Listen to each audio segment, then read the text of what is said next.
Salut les petits potes, j'espère que vous allez bien. Aujourd'hui on se retrouve pour deux nouveaux threads d'horreur et j'espère qu'ils vont te plaire. Bon, j'avoue que j'ai une petite préférence pour le second étant donné que il porte sur le thème de la Saint-Valentin. Vous avez vu le jour? Bah oui, c'est le bon. Comment te dire que l'histoire sur la Saint-Valentin, eh bien c'est vraiment una pepita. Je t'ai trouvé ça à 4 h du matin et j'espère que tu vas bien kiffer. Et comme je voulais absolument que ça soit ce thread d'horreur qui soit là pour la Saint-Valentin, j'ai pas pu faire tout le travail de retranscrire ça de l'anglais au français et ensuite de retravailler le texte. Mais bon, je vais faire ça en live et comme l'histoire est folle, ça devrait que bien se passer. En tout cas, si tu veux soutenir, tu connais le meilleur moyen, c'est un petit pouce bleu. Si t'es pas abonné, ce serait très cool de t'abonner. Pareil, un autre truc qui soutient de fou, c'est les commentaires. Si tu sais pas quoi mettre, 3 petits cœurs, ça fera l'affaire, on est la Saint-Valentin. Allez, prends ton meilleur chocolat chaud et installe-toi confortablement.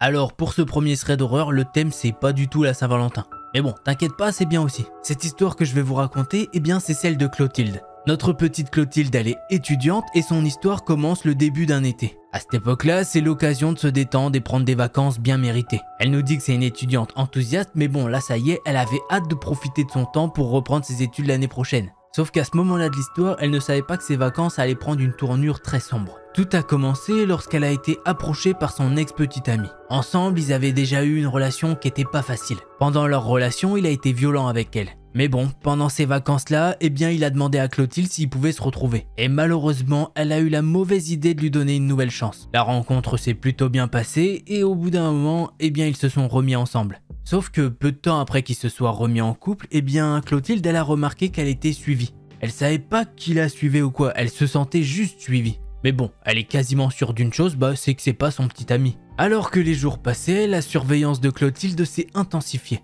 Elle a commencé à recevoir des appels téléphoniques bizarres, des lettres bizarres et des cadeaux bizarres. Elle a même remarqué que quand elle sortait, elle était suivie. Sur le coup, elle se demandait si elle était parano à cause de tous les appels téléphoniques et les lettres bizarres qu'elle recevait. Toutes ces choses-là ont créé pas mal de stress pour Clotilde. Et ceci plus d'autres choses personnelles ont fait qu'elle s'est séparée de son ex-petite amie. Elle continue donc sa petite vie et elle reçoit toujours les lettres, les appels téléphoniques et elle se sent toujours suivie dans la rue. Sauf qu'une fois en y regardant de plus près, elle a pu voir qui la suivait. C'était bien son ex-petite amie qui la suivait partout. Elle a clairement compris qu'il avait une obsession pour elle et qu'il la laisserait pas partir. En plus de ça, elle s'en veut étant donné qu'elle lui a donné une seconde chance. Mais bon, c'est pas une raison pour qu'il lui fasse ce genre de choses, sachant qu'il a commencé à lui faire des choses bizarres alors qu'ils étaient de nouveau en couple. Clotilde, elle a essayé de lui mettre les points sur les i, elle lui a dit que non, elle voulait plus de tout ça. On arrive maintenant au fameux soir où tout va basculer. Clotilde, elle repart d'une soirée entre filles qui s'est plutôt bien passée. Elle nous dit que c'était une ambiance plutôt détente, elle a pas trop bu donc c'était plutôt cool. Ce soir-là, il fait plutôt chaud et elle rentre à pied. Sauf que, comme d'habitude, elle se sent suivie. Au bout d'un moment, c'est même plus qu'elle se sent suivie, elle se voit suivie. C'est encore son ex-petite amie qui est derrière elle. Malheureusement, il marche un petit peu plus vite et arrive au niveau de Clotilde. Les deux vont se mettre à discuter et une dispute va éclater entre eux. Au bout d'un moment, elle lui dit que ça y est, elle veut rentrer chez elle, elle veut rien à faire avec lui. Malheureusement, il veut pas et il la retient par le bras. Là, Clotilde, elle cherche pas à comprendre, elle lui met une bonne claque dans sa tête. Et là, elle en profite pour rentrer chez elle en cavalant. Pendant qu'elle court, elle regarde derrière elle mais il ne semble pas la suivre. Ça fait maintenant une petite vingtaine de minutes que Clotilde est rentrée dans sa chambre étudiante et là, elle peut entendre quelque chose qui se passe dans le couloir. Et elle va très vite comprendre ce qui se passe. Elle peut entendre son ex-petite amie qui se met à crier et marteler sa porte d'entrée. Sauf que la porte de Clotilde, elle est pas très résistante. Et elle sait que vu comment il la bourrine, au bout d'un moment, elle va péter. Du coup, elle prend son téléphone portable et appelle le 911. Une fois l'appel terminé, elle prend pas de risque et elle passe par la fenêtre pour aller dehors. Quelques minutes après, une patrouille des forces de l'ordre sont arrivées. Et les policiers, ils ont pas dû chercher bien loin. Une fois arrivés devant l'appartement, ils ont trouvé l'autre Gugus en train de taper la porte. Donc ce gars-là a été menotté et emmené au poste de police. À la base des bases, Clotilde, elle voulait engager aucune poursuite ou quoi. Mais c'est suite au conseil de la policière elle l'a fait. Elle a décidé de porter plainte contre son ex-petite amie pour stalking. D'ailleurs, pour ce qui est du procès, c'est toujours en cours. Donc malheureusement, je pourrais pas vous dire si le gars a été condamné ou quoi. Et en plus de ça, malheureusement, j'ai pas certains détails. L'âge du gars, est-ce que le gars là est incarcéré pendant ce temps-là ou est-ce qu'il a pu ressortir? Malheureusement, ça, c'était pas écrit dans le thread. Bon, une chose est sûre, j'espère que Clotilde, elle va bien. Voilà, encore l'histoire d'un ex-petit ami qui était jaloux. Voilà, on va maintenant passer au second thread d'horreur, celui sur la Saint-Valentin.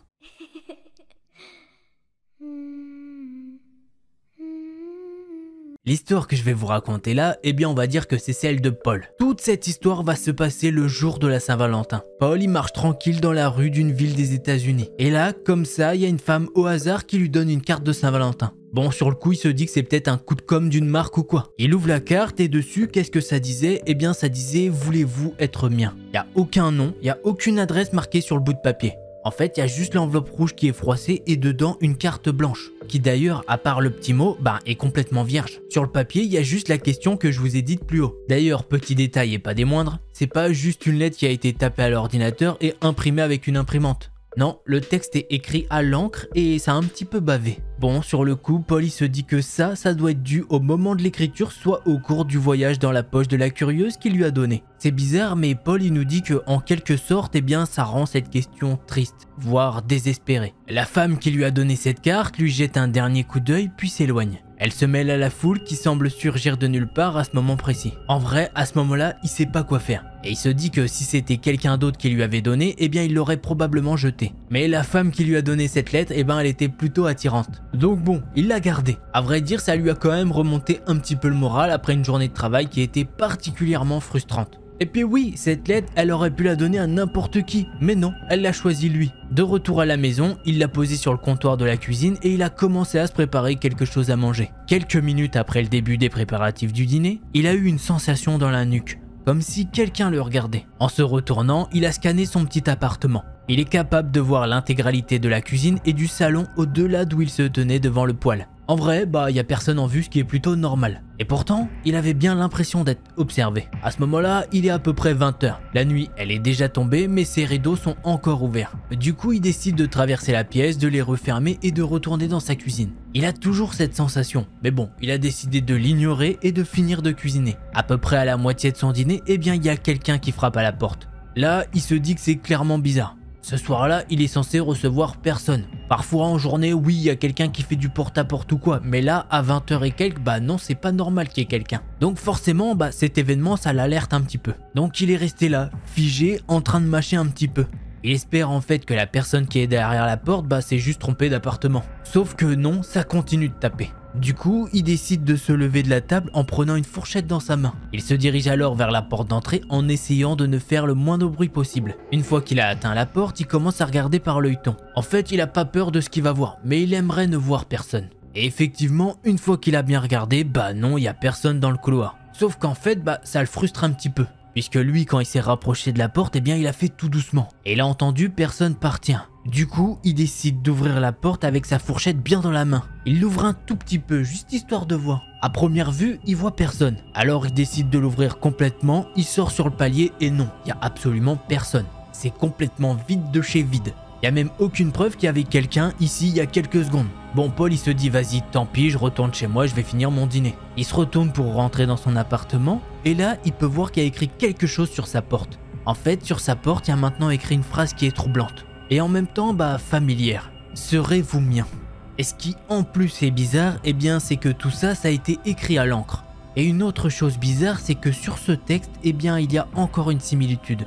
À la base, le texte est écrit en anglais et ça finit par mine. Et bien à la fin, sur le E, il y a une tache qui est bizarre. Là, ça en est clairement trop pour Paul et il se précipite à l'intérieur de son appartement en claquant la porte. Son cœur commence à battre bien plus rapidement que d'habitude. Il a pu sentir qu'il se passait quelque chose. Là, il se dit que non, c'est pas possible, soit il est victime d'une farce ou bien de harcèlement. Là, il est maintenant dans sa cuisine, il est adossé au mur et il réfléchit. Il est obligé de se maintenir contre le mur parce que là, il devient trop anxieux. Il souffle un bon coup et il décide quand même de retourner à table.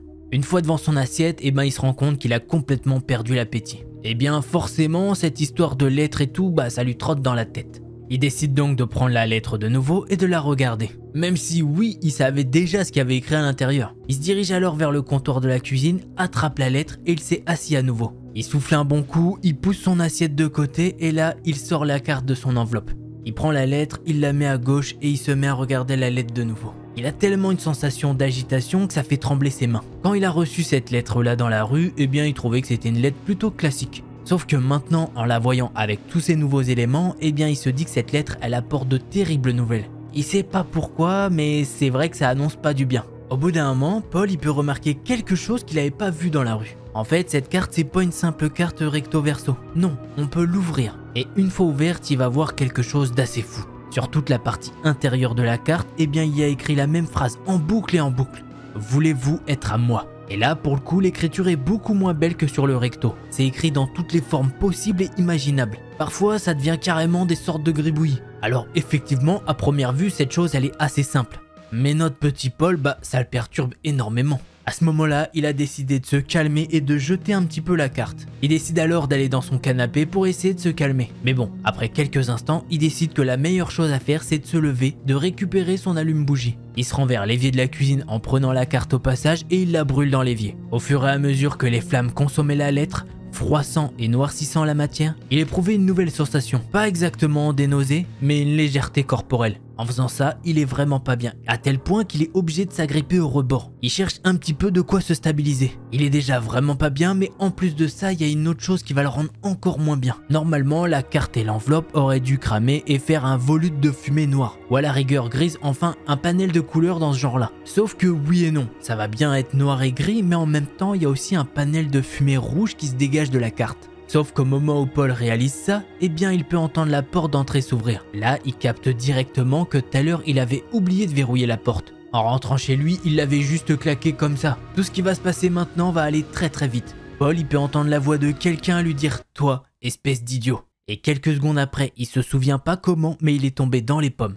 Quelques temps après, il s'est réveillé sur la table de sa cuisine. Et la première chose qu'il a pu remarquer, c'est qu'il avait froid. Et pourquoi? Eh bien parce qu'il est tout nu. Il a plus aucun vêtement et vu les circonstances actuelles, il se dit que c'est très bizarre. Une fois réveillé comme ça, la première chose à laquelle il pense, c'est qu'il va avoir les mains et les pieds liés. Mais en regardant un petit peu, il se rend compte que non, il est pas ligoté. En faisant cette manœuvre-là, il a bougé un petit peu et il est tombé par terre directement sur l'épaule. D'ailleurs, sur le coup, ça lui a fait tellement mal qu'il était à deux doigts de s'évanouir de nouveau. Il va prendre son temps et il va utiliser la table comme levier pour essayer de se lever. Une fois relevé, eh bien, tous ses sens ont commencé à se réactiver. Et ça, c'est surtout dû au fait qu'il a vu quelque chose sur la surface de la table. Sur la table, il y avait du sang, plus précisément son sang. Et là, son corps en voyant ça, va réagir d'une manière assez folle. En fait, c'est comme si la vue de tout ça avait réactivé ses sens et maintenant il a mal partout. Il est tombé à genoux, son corps surmené par l'agonie. Il est tellement pas bien qu'il garde un œil fermé. Et avec son autre œil, il commence à s'examiner un petit peu. Et là, il va se rendre compte de l'horreur de ce qui s'est passé pendant qu'il était évanoui. Du haut de ses pectoraux jusqu'à son aine, eh bien il peut voir le mot gravé « mine », qui est bien évidemment mien. Ce mot-là, il est gravé partout et avec différentes tailles. Et à la fin du mot « mine », sur le « e », il y a toujours cette petite bavure. À ce moment-là, Paul, il comprend rien à ce qui se passe. Sur le coup, il se dit que tout ça, c'est juste pas réel. Sauf que la douleur, elle est bien réelle. Chaque mouvement, aussi subtil soit-il, eh bien lui apporte un nouveau pic de douleur à couper le souffle. Ce qui fait qu'il est resté là, à genoux sur le sol de sa cuisine. Il ne peut rien faire à part regarder le sang coagulé de ses blessures. Bien évidemment, il a essayé d'appeler à l'aide. Mais en essayant de crier, ça lui a causé une douleur tellement vive qu'il a encore failli s'évanouir. Alors il a arrêté de le faire, ne voulant pas souffrir davantage. Il est resté dans une position fétale pendant plus d'1 heure, jusqu'à ce que, enfin, son corps s'habitue un petit peu à l'affaiblissement. Il s'est levé et il a rampé avec beaucoup de mal. Il a réussi à atteindre son téléphone et il a appelé la police. Les policiers sont arrivés et il a été emmené à l'hôpital. Et les policiers ont mené une enquête dans son appartement et sur les preuves qu'il contenait. Il a eu aucune nouvelle d'une piste ou d'une idée de l'auteur. Ils lui ont simplement informé que la carte qu'ils avaient trouvée dans son appartement a été déposée en preuve. Sauf que Paul, il se souvient l'avoir brûlée cette carte. Et du coup, en entendant la phrase de l'officier, Paul, il devait avoir le visage choqué. Puisque l'officier lui a demandé s'il y a quelque chose qui n'allait pas. Il lui a alors demandé comment il avait pu récupérer la carte qu'il avait brûlée. L'officier lui a alors dit que non, la carte n'était pas du tout endommagée. Là, dans l'esprit de Paul, ça bug un petit peu et il pose une question à l'officier. Qu'est-ce qu'il y avait écrit à l'intérieur de la carte? Le regard de l'officier croise celui de Paul, il y a une expression légèrement perplexe sur son visage. Il lui a alors dit, sur la carte était écrit « Je suis content que tu sois à moi ». Une fois que Paul a quitté l'hôpital, il n'a pas cherché à comprendre, il a déménagé. Pour vous dire, il est même pas retourné à son appartement. Dans un premier temps, il est allé chez sa mère et ensuite il s'est trouvé un appartement à lui. Et il finit son histoire en disant que pour cette année, eh bien il est content de passer la Saint-Valentin seul. Puisque oui, cette histoire, il l'a écrit le 14 février 2022. Alors vraiment, c'est la Saint-Valentin du cauchemar pour lui. Normalement, la Saint-Valentin, c'est plutôt un truc cool. Bon les petits potes, j'espère que vous avez kiffé cette histoire. Si c'est le cas, bah un petit pouce bleu. Si t'étais pas abonné, j'espère que cette vidéo t'a convaincu pour le faire. Bon allez, j'arrête de blablater, c'était Delcor. En attendant la prochaine vidéo, portez-vous bien. Tchuss les petits potes.